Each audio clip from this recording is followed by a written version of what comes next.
कहते हैं ना, जहां श्रद्धा होती है वहां खुद ब्रह्मांड भी झुक जाता है। और इसी आस्था का सबसे बड़ा प्रतीक है महाकुंभ।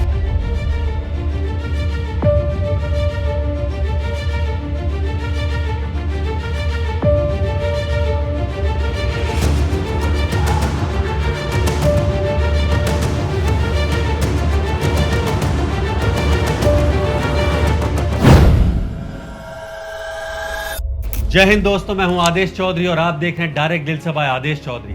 सोचिए, करोड़ों लोग एक ही जगह पर आकर गंगा में डुबकी लगाते हैं, साधना करते हैं और अपनी इस आस्था को जीते हैं। आखिर क्या है इस महापर्व का रहस्य? क्यों महाकुंभ का हर आयोजन इतना खास होता है? और दोस्तों, इस बार की तो बात ही कुछ और है। प्रयागराज में 144 साल के बाद महाकुंभ का आयोजन हो रहा है। वो आयोजन जिसकी प्रतीक्षा सदियों से की जाती है। वो पर्व जो न केवल भारत बल्कि पूरे विश्व का ध्यान अपनी ओर खींचता है। तो चलिए इस वीडियो को शुरू करते हैं। महाकुंभ का इतिहास बहुत पुराना और बेहद रोचक है, लेकिन इसे समझने के लिए हमें लौटना होगा पौराणिक काल में, जब देवता और असुर एक साथ थे। तो कहानी शुरू होती है समुद्र मंथन से। देवता और असुर अमृत की प्राप्ति के लिए समुद्र का मंथन कर रहे थे और मंथन से निकले काफी अद्भुत रत्न, जैसे कामधेनु, ऐरावत हाथी, कल्पवृक्ष और लक्ष्मी माता, और अंत में निकला अमृत कलश। और यही अमृत कलश था जिसके लिए देवता और असुरों में भयंकर युद्ध छिड़ गया। देवताओं ने अमृत की रक्षा के लिए भगवान विष्णु से सहायता मांगी। विष्णु जी ने मोहिनी का रूप धारण किया और असुरों को भ्रमित कर अमृत कलश को सुरक्षित करने का प्रयास किया। लेकिन संघर्ष इतना तीव्र था कि अमृत कलश से अमृत की बूंदें छलककर धरती पर गिर गई। और कहा जाता है कि ये अमृत की बूंदें प्रयागराज, हरिद्वार, उज्जैन और नासिक में गिरी थी। और यही वो 4 पवित्र स्थान है जहां कुंभ मेला और महाकुंभ का आयोजन होता है। इतिहासकारों के अनुसार प्रयागराज में कुंभ मेले का सबसे पुराना लिखित प्रमाण 7वीं शताब्दी में चीनी यात्री हुइसेन ने अपनी यात्रा के विवरण में दिया था। उन्होंने प्रयागराज में विशाल धार्मिक मेले का वर्णन किया, जहां लाखों लोग एक साथ स्नान करने आते थे। लेकिन दोस्तों, महाकुंभ केवल ज्योतिषी का खेल नहीं, ये हमारी परंपरा और आस्था का पर्व है। इसे देखकर ऐसा लगता है जैसे पूरा ब्रह्मांड इस आयोजन में शामिल हो जाए। अब सवाल उठता है कि आखिर क्यों करोड़ों लोग यहाँ आते हैं? कहा जाता है कि महाकुंभ के दौरान पवित्र नदियों में स्नान करने से जन्म जन्मांतर के पाप धुल जाते हैं और मोक्ष की प्राप्ति होती है। इस महाकुंभ में साधु संत और नागा साधु के अलावा देश विदेश से काफी श्रद्धालु भी आते हैं। चलिए अब बात करते हैं कुंभ के प्रकारों की। क्या आप जानते हैं कुंभ केवल एक ही प्रकार का नहीं होता, इसमें भी कई प्रकार होते हैं। पहला होता है कुंभ। यह हर 3 साल में चारों स्थानों में से किसी एक स्थान पर आयोजित होता है। दूसरा होता है अर्ध कुंभ। यह हर 6 साल में प्रयागराज और हरिद्वार में होता है। और तीसरा होता है पूर्ण कुंभ। यह हर 12 साल में चारों स्थानों में से किसी एक स्थान पर होता है। और चौथा है महाकुंभ, जो कि सबसे खास है। यह हर 144 साल के बाद केवल प्रयागराज में होता है, जो कि इस बार 2025 में प्रयागराज में हो रहा है।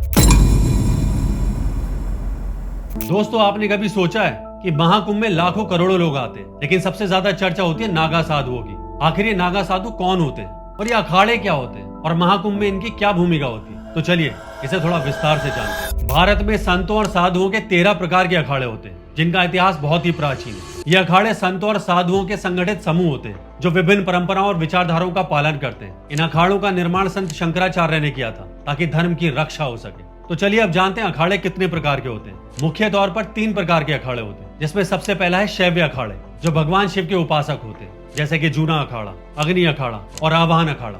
दूसरे प्रकार के अखाड़े होते हैं वैष्णव अखाड़े, जो भगवान विष्णु की भक्ति में लीन होते हैं, जैसे कि निरंजनी अखाड़ा, निर्मोही अखाड़ा। और तीसरे होते हैं उदासीन अखाड़े, जो सिख धर्म से प्रभावित संत परंपरा का पालन करते हैं, जैसे कि उदासीन पंचायती अखाड़ा। हर अखाड़े की अपनी परंपराएं, अपने नियम और अपनी विशेषताएं होती है। इन अखाड़ों का नेतृत्व महंत या फिर आचार्य करते हैं। अब बात करते हैं नागा साधुओं की। नागा साधु वो होते हैं जिन्होंने सांसारिक जीवन को पूरी तरह से त्याग दिया होता है। ये बिना वस्त्र रहते हैं, शरीर पर भस्म लगाते हैं और जीवन में केवल तपस्या और ध्यान ही करते हैं। क्या आप जानते हैं कि नागा साधु बनना कोई आसान काम नहीं है?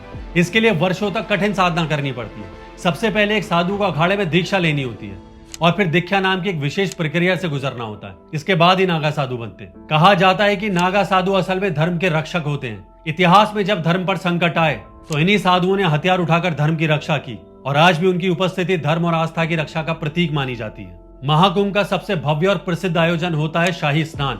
यह स्नान अखाड़ों की शोभा यात्रा के साथ होता है। सबसे पहले नागा साधु स्नान करते हैं, फिर अन्य अखाड़े।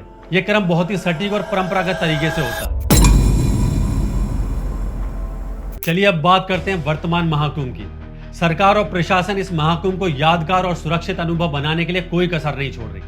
सुरक्षा की बात करें तो हर कोने में सीसीटीवी कैमरा लगाए जा रहे हैं और ड्रोन कैमरे की मदद से आसमान से निगरानी रखी जा रही है। और आर्टिफिशियल इंटेलिजेंस का इस्तेमाल किया जा रहा है ताकि कोई चूक ना हो सके। और गंगा की स्वच्छता के लिए विशेष इंतजाम किए गए और यातायात व्यवस्था को भी पहले से बेहतर बनाने के लिए नई सड़कें और फ्लाईओवर बनाए गए। पब्लिक ट्रांसपोर्ट को भी अपग्रेड किया गया, जिसमें बस सेवाएं, ई रिक्शा और यहाँ तक कि वाटर टैक्सी की भी व्यवस्था की गई। चलिए अब बात करते हैं डिजिटल इंडिया की। इस बार श्रद्धालुओं के लिए ऑनलाइन रजिस्ट्रेशन की सुविधा दी गई है और एक खास मोबाइल ऐप को लॉन्च भी किया गया है ताकि लोगों को पूरी जानकारी और सहायता मिल सके।